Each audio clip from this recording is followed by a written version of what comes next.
नमस्कार. आज आपण करतोय अप्रतिम अशा चवीची खोबरं न घालता केलेली सुरमई फिश करी.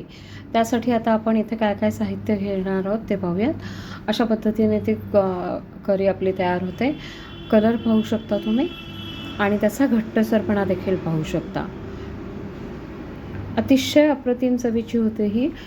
अशा पद्धतीने आवर्जून करून पहा. खोबरं बऱ्याचदा आपल्या घरी असतं त्यावेळी आपण अशा पद्धतीने ही करी करू शकतो. आपण अगदी फ्रेश सुरमई आणलेली आहे. त्यानंतर आपण हिला बेसिक मसाले लावून घेणार आहोत. सुरुवातीला 4च पीस घेतलेले आहेत मी. याला आपण तिखट घेतलेलं आहे, आपलं लाल मिरची, हळद, मीठ आणि लिंबू. या सगळ्या गोष्टी आपण सुरुवातीला लावून घेणार आहोत. यामध्ये आपण कोकम आगळ ॲड करणार आहोत. लिंबू ॲड केलं आपण आधी. 4च पीस आहेत त्यामुळे पावच लिंबू ॲड केलं आपण याच्यामध्ये. चमचाभर मसाला, अर्धा चमचा हळद एवढंच घेतलं होतं आपण आणि मीठ थोडंसं चवीनुसार. आता कोकम आगळ आपल्याला लागेल तसं पातळसर होईपर्यंत आपण छान मसाला मिक्स करून घेणार आहोत आणि हा मसाला आपण त्याला लावून घेणार आहोत. पाहू शकता मसाल्याचा रंग किती सुरेख आलेला आहे. आता आपण याला फिशला मसाला कोट करून घेतल्या लगेचच फ्राय करून घेणार आहोत.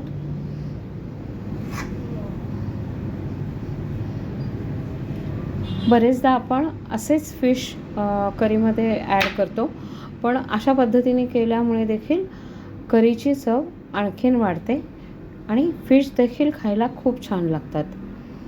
दोन्ही बाजूने मसाला लावून झाला आपला. तेल गरम झालं एकीकडे पॅनमध्ये. आता आपण हे फिश ॲड करून घेणार आहोत. ही अगदी सुरुवातीची अगदी बेसिक प्रोसेस आहे. तेलामध्ये फिश ॲड केल्यानंतर एक बाजू व्यवस्थित होऊ द्यायची आणि त्यानंतर 1 मिनिटभरच फक्त आणि दुसरी बाजू 1 मिनिटभर एवढंच फक्त आपल्याला करून घ्यायचं आहे. कारण नंतर ते आपल्याला 1 ते 2 मिनटं करीमध्ये देखील शिजवायचे असतात. ऑलरेडी हे असे फ्राय करतानाच बऱ्यापैकी शिजतात, त्यामुळे आपल्याला पुन्हा ते फार शिजवायची गरज नसते. त्यामुळे उकळी आलेल्या रश्श्यामध्येच आपण नंतर ते ॲड करून 1 मिनिटभर त्यातली चव उतरण्यासाठी शिजवून घेणार आहोत.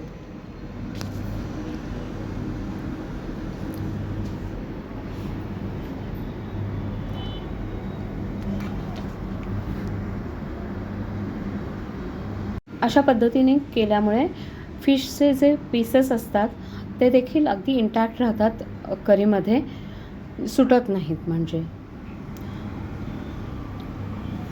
कलर पाहू शकता, अतिशय सुंदर कलर येतो अशा पद्धतीने केल्यामुळे. आता आपण मसाला वाटण तयार करून घेतो आहे. त्यासाठी एक मध्यम आकाराचा कांदा घेतला.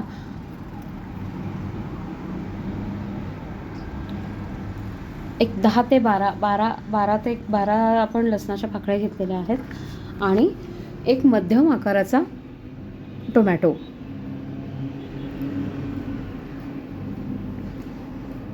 आलं अर्धा ते पाऊण इंच आलं घेतलेलं आहे आपण. धणे 1-2 चमचे आपण घेतलेले आहेत, पोह्यांचे 2 चमचे.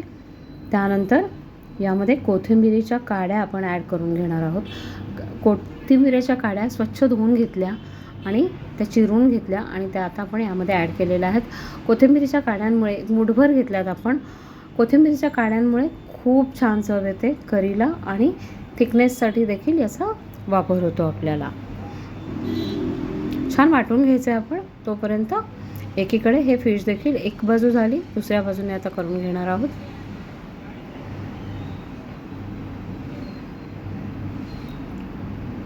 छान फ्राय झाले. आता आपण हे काढून घेणार आहोत थोड्या वेळात.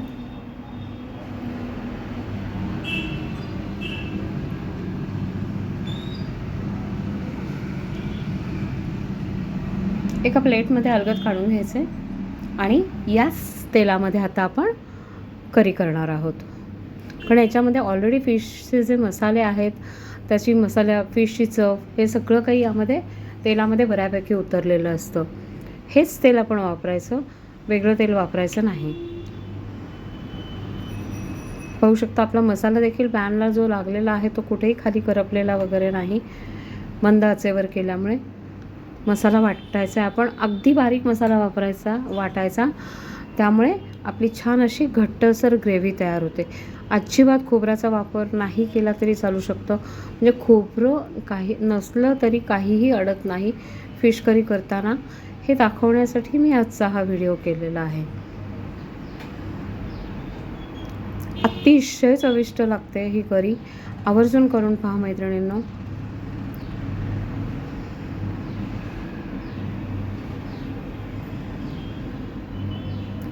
छान तेल सुटेपर्यंत हा मसाला आपल्याकडून परतला गेला पाहिजे. यामध्ये मसाले ॲड करायचे आणि तेल सुटेपर्यंत हा भाजला गेला पाहिजे मसाला पूर्ण. कारण यामधले जे काही जिन्नस आहेत ते सगळे कच्चे आहेत. आता आपण एक साधं तिखट जे आपलं आहे ते 2 चमचे मोठे. छान अशी आपल्याला झणझणीत ग्रेव्ही करायची आहे. गरम मसाला 1 ते 1.5 चमचा, हळद अर्धा चमचा, 1.5 चमचा गरम मसाला आपण वापरला. मगाशी 1 चमचा टाकला होता, आता अर्धा चमचा ॲड केला मी.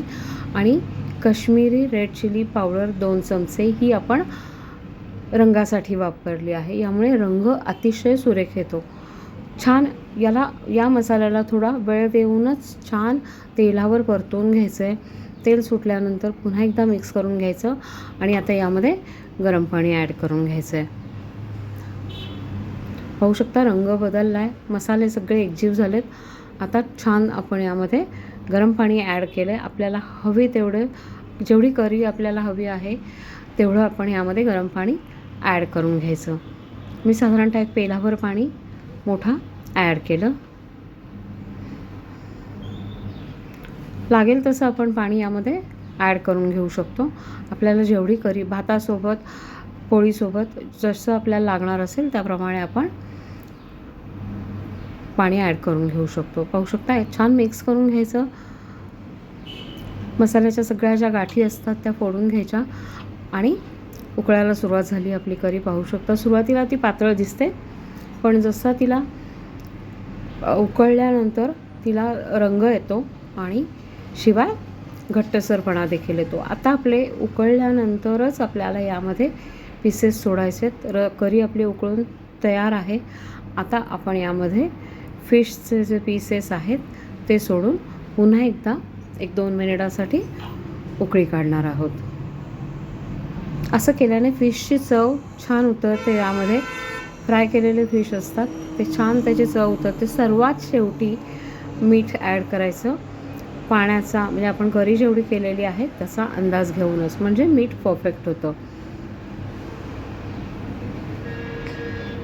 आता 1-2 मिनटं उकळल्यानंतर आपला रंग तुम्ही पाहू शकता. करीचा कलर याचा खूप छान येतो आणि या फिश करीची चव अतिशय अप्रतिम लागते. भातासोबत, पोळीसोबत, तुम्ही कशाही सोबत अगदी व्यवस्थित खाऊ शकता. आता सर्वात शेवटी आपण टोमॅटो 1 घातला होता आंबटपणासाठी आणि मध्यम आकाराचा, आणि कोकम आगळ आत्ता आपण 1 चमचा ॲड केलं. मोठा 1 चमचा कोकम आगळ ते आपण ॲड केल्यामुळे चव आपली छान अशी बॅलन्स होते. थोडासा आंबटसरपणा येतो. टोमॅटोचा आंबटसरपणा वेगळा आणि आमसुलाचा वेगळा. पाहू शकता छान अशी आपली करी तयार आहे. 1 उकळी आणल्यानंतर आता आपण ही करणार आहोत. सर्व केलेली आहे. पाहू शकता हिचा कलर किती छान आलेला आहे आणि घट्ट देखील किती आहे ती.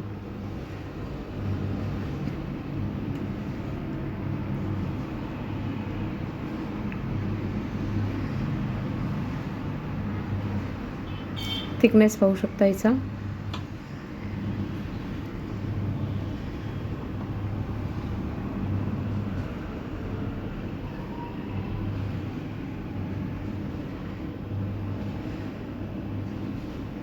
कसं वाटलं मैत्रिणींना व्हिडिओ जर आवडला असेल तर प्लीज लाईक, शेअर आणि कमेंट करायला विसरू नका आणि माझ्या चॅनलला सबस्क्राईब करा. थँक्यू.